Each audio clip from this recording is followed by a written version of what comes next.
Hey there, writers, and welcome to episode number 82 of the Well-Storied podcast. My name is Kristen Kiefer, and this podcast is where I translate articles from the Well-Storied blog into audio so you can listen in on the go.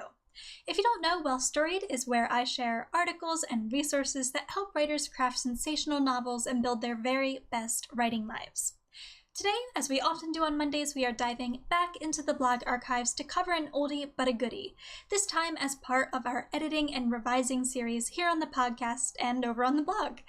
Specifically, today we are covering our article on plot holes, and if you would like to read along as you listen in, make sure to head on over to well-storied.com/plotholes.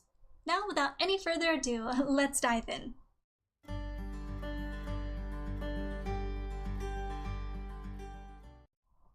How to find and fix your story's plot holes.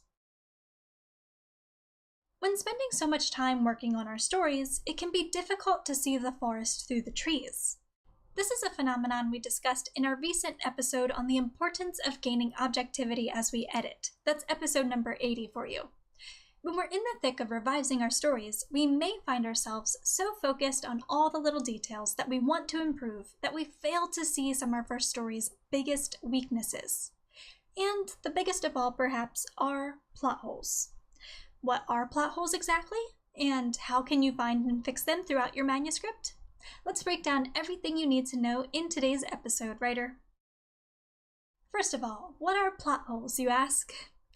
A plot hole is a gap or inconsistency in a narrative that specifically contradicts the flow of logic established in the story. As such, plot holes include illogical events. For example, an all-powerful villain is easily defeated. Contradictions. A character's personality changes greatly between two scenes with no explanation. Unresolved storylines. A secondary character is given their own subplot, which is later seemingly forgotten. Impossible events. A character moves too quickly between far distances. And continuity errors. A character seemingly forgets a vital piece of information they knew earlier in the story. Every reader suspends some measure of disbelief. Otherwise, no one would enjoy stories with fantastical elements or question the physics of a crazy car chase. But there's also a limit to how much readers will accept for the sake of entertainment, and plot holes are often what push readers over the edge. So, with that said, let's talk about finding plot holes in your manuscript. Readers' suspension of disbelief may ensure that some of your story's smaller plot holes go unnoticed or ignored, but generally, you'll want to take some time during revisions to find and fix the plot holes that could spell disaster for your story. This may seem like an obvious task, but the trouble comes with the lack of objectivity we mentioned at the top of our episode.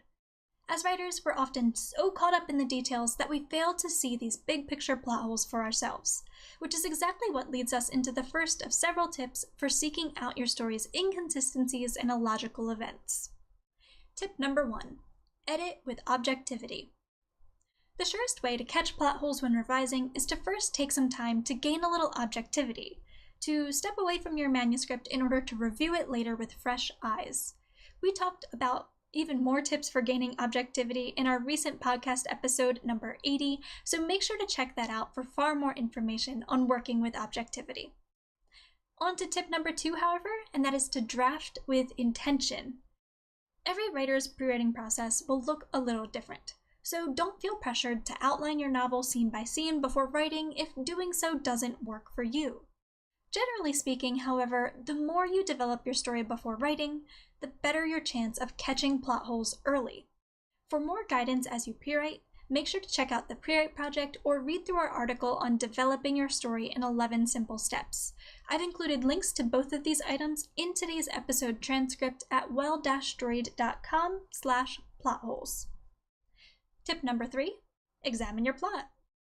As you read through your story before revising, take some time to question the logic of your plot. Do the events in your story build upon those prior? Do instances of conflict have meaningful consequences? Do your characters make choices that are true to their personalities and beliefs? Think about some of the most glaring plot holes you've found in stories you've read or in films you've watched, and don't be afraid to interrogate your story for similar mistakes. On to tip number 4 we go, and that is to stay true to your characters. As I've often said, characters are the backbone of plot. It's their desires and motivations that drive stories forward, and their flaws and failures that lend to conflict. As writers, however, it's all too easy to use our characters as wish fulfillment, playing out events as we'd ideally like them to occur, rather than staying true to the characters we've developed. This reality always makes me think of A Game of Thrones by George R.R. Martin. Mild spoilers ahead if you want to skip ahead about 15 or 30 seconds. Alright, so the reason that Martin was able to successfully execute his protagonist at the end of the first book in the series was that doing so was the most logical result of several characters' personalities and beliefs. That's it, spoilers over. We too can work to stay true to our characters as we find and fix our story's plot holes by first taking the time to develop our characters fully, then interrogating our characters' choices throughout our stories in much the same way we did with our plots in the tip we just mentioned.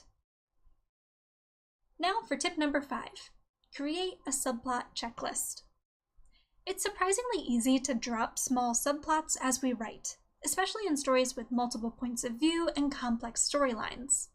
The easiest way I've found to keep all of these story threads in check is to quite literally keep a checklist.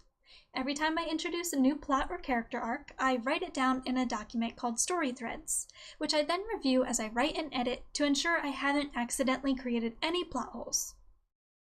Tip number 6, know the laws of your story world. If you're writing any form of speculative fiction, stories that include fantastical elements, supernatural elements, or futuristic ones, it's all too easy to create plot holes that concern your world building. Magic systems with no boundaries, space cadets who can't fire a phaser to save their lives, vampires that sparkle, you get the idea, right? Taking the time to develop the framework of your story world is vital. There are many ways to go about world building, but putting in the time and effort is key to both avoiding plot holes as you write and knowing where to look for potential plot holes as you edit. For more information on world building, make sure to check out our blog series on the topic or download your copy of our step-by-step workbook, World Building Warrior. Again, I've included links to both of these things in our episode transcript at well-storied.com/plotholes. On to tip number 7, writers, and that is to keep detailed revision notes.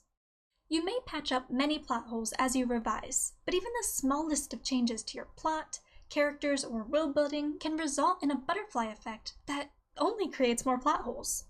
For this reason, I'd encourage you to keep detailed revision notes as you work.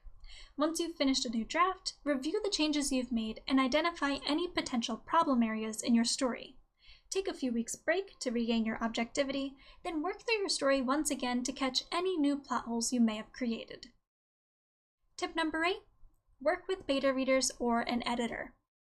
We may work hard to gain an objective eye, but at the end of the day, chances are that we won't catch all the plot holes we've created.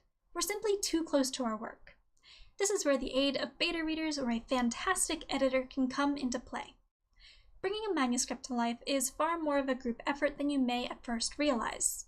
Where our own objectivity falls short, getting a few secondary eyes on our manuscript can make all the difference in catching those pesky plot holes. So, don't be afraid to reach out for help.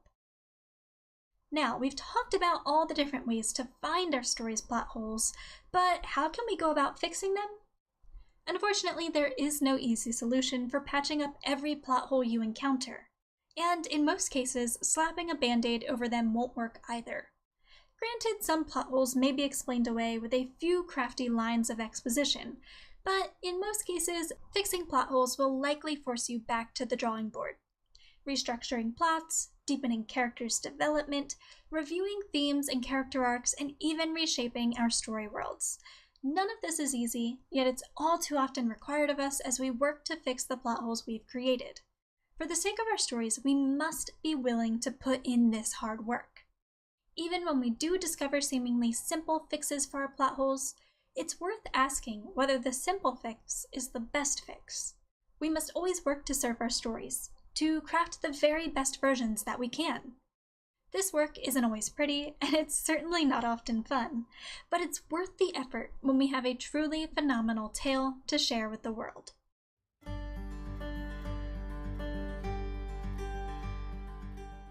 Thank you for listening to today's episode on plot holes, writer. I hope you found it helpful in both better understanding what plot holes are and how you can go about finding and fixing them in your own stories.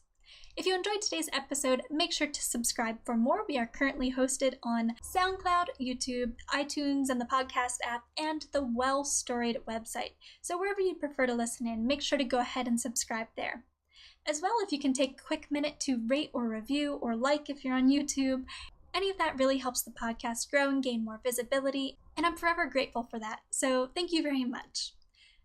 If you don't know, I also run a well-storied page over on Patreon.